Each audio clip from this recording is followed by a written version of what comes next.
네, 보고습니다. 자, 오늘은요, 한이 많은 여인들의 특집입니다. 조선시대에는 그렇게 한이 많이 있었기 때문에 이런 말이 있잖아요. 여자가 한이 많으면 온유월에도 서리가 내린다. 제가 이런 말씀 드리기 뭐한데 요즘같이 더위에는 좀 서리 좀 내렸으면 좋겠습니다. 자, 한이 많은 여성. 우선 가장 제가 이야기하는 분은 원경하고 있죠. 이방원의 처 왕비죠. 4명의 동생을 잃었죠.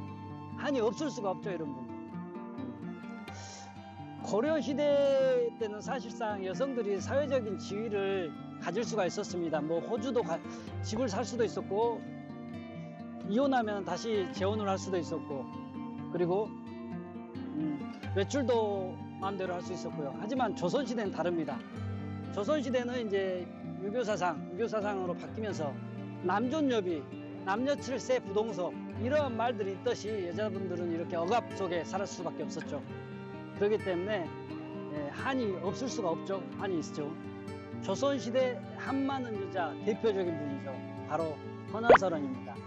이름은 허초이죠. 제가 강릉에 있는 헌안설원 생가를 갔다 왔잖아요. 여기는요, 경기도 광주에 있는 헌안설원의 묘입니다. 헌안설원은 그때도 이야기했다시피 가무, 있는 그대로 표현한 시, 우리 느낌 아니까. 창가에 놓아둔 난초 화분, 난초꽃 번글어 향기가 그윽했네요. 가을바람 불어와 소리 맞은 듯 그만 시들었어요.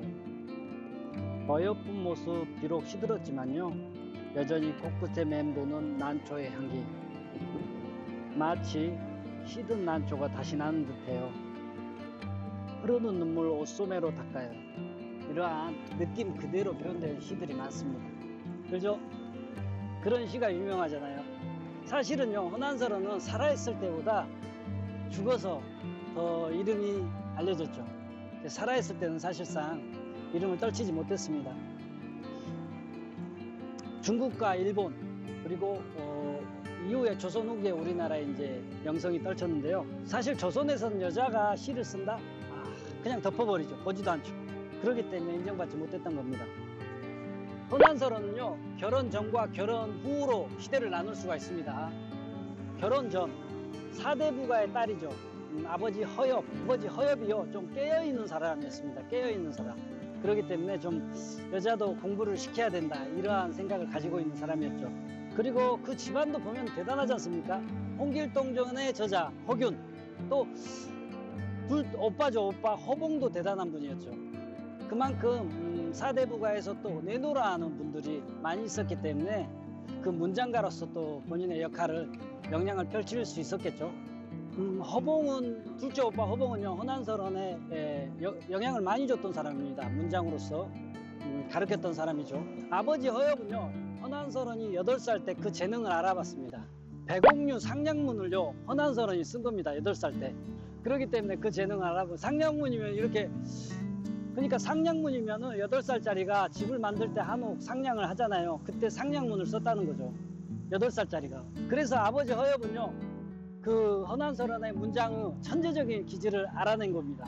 그래서 교육을 시켰죠. 조기교육. 이것도 사실은 헌안설원이 사대부가의 딸이었기 때문에 이게 가능했습니다. 만약에 일반 양민이었다, 좀 힘들었겠죠. 저기 공덕비가 하나가 있는데요, 지금 찻소리가 굉장히 심합니다. 제 목소리도 커지고 있고. 왜냐면은 헌안설원의 묘 앞에 이렇게 고속도로가 나가 있습니다. 안동김씨로 시집을 갔기 때문에 안동김씨 문중입니다, 여기가.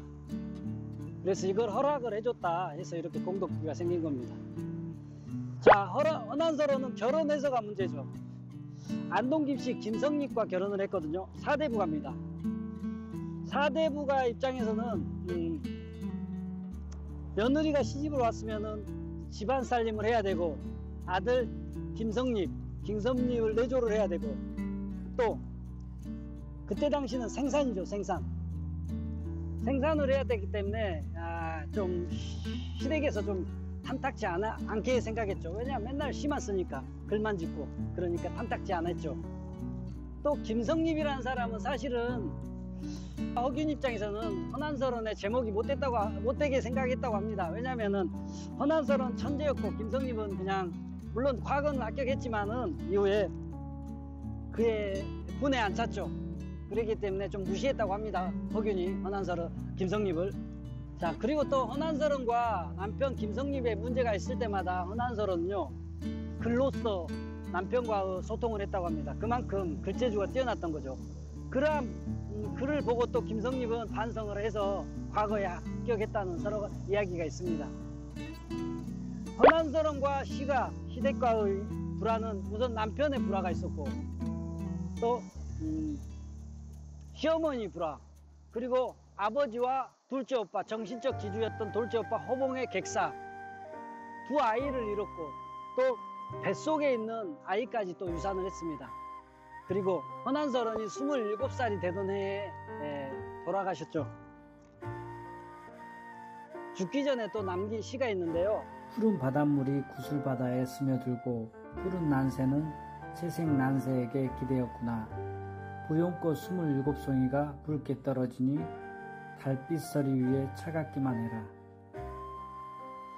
돌아가시면서 유언으로 본인이 썼던 시들을 모두 불태워달라고 했거든요. 근데 이제 동생 허균이 불 다 태웠습니다.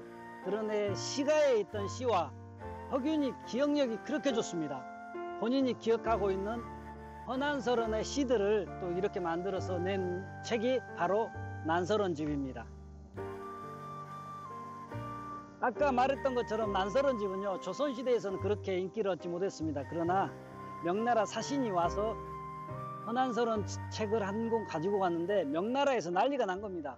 그리고 그게 일본으로 다시 넘어갔고, 그리고 조선 후기에 드디어 헌안설원의 여류작가, 천재적인 시가 세상 밖으로 나온 거죠.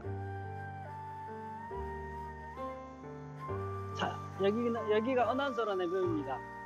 자녀 2분과 아들 이렇게 2분이 있고, 여기에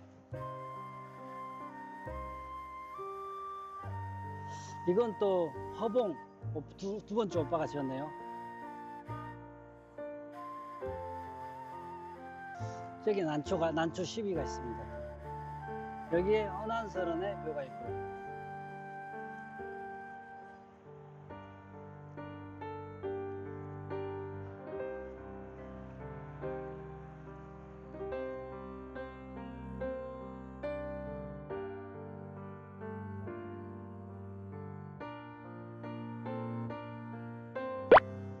이 시비는요 헌안설원이 두 아들과 딸이죠. 아들과 딸을 여의고 쓴 글입니다. 곡자라는 시인데요. 지난해 귀여운 딸을 잃었고 올해는 또 사랑하는 아들이 떠났네. 슬프고도 슬프다 광릉의 땅이여, 두 무덤이 나란히 마주보고 있구나. 사시나무 가지에는 오슬오슬 바람이 일고 숲속에선 도깨비불 반짝이는데 지전 태우며 너의 넋을 부르며 너의 무덤 앞에 술잔을 붓는다. 안다 어미가 너희들 넋이나마 밤마다 만나 정답게 논다는 것을. 비록 뱃속에는 아이가 있다 하지만 어찌 제대로 자라기를 바랄 것이냐. 하염없이 슬픈 노래 부르며 피눈물 슬픈 울음 혼자 삼키네. 보내는 그 어머니의 마음을 그대로 만들어 놓은 헌안설원의 시비입니다. 시비가 굉장히 많습니다. 난초란, 헌안설원은 난초, 시 속에 난초가 많이 나오기 때문에 헌안설원입니다. 허초입니다, 이름은. 사실 개인적으로 헌안설원의 시를 모르는 사람들도요, 헌안설원의 시를 들으면요, 아, 잘 쓰는구나, 이런 느낌이 나옵니다. 예를 들어서 이선희 씨를 모르더라도 이선희가 부르는 노래를 들으면요, 아, 노래 엄청나구나, 이런 느낌이 나는 것처럼 헌안설원을 모르면서 헌안설원의 시를 2번만 들으면은 아, 잘 쓰는구나, 시가 대단하구나, 이런 느낌이 납니다. 바로 이게 헌안설원의 시입니다.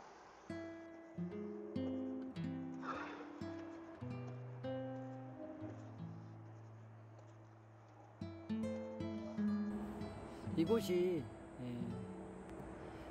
헌안설원의 남편 김성립의 묘입니다. 김성립.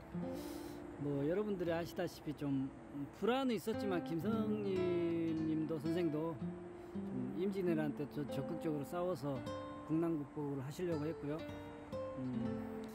그러니까 전처는 헌안설원이고 후처죠. 후처와 이렇게 같이 있습니다. 헌안설원은 밑에 이제 같이 있고요. 위에는 시아버지 되겠죠.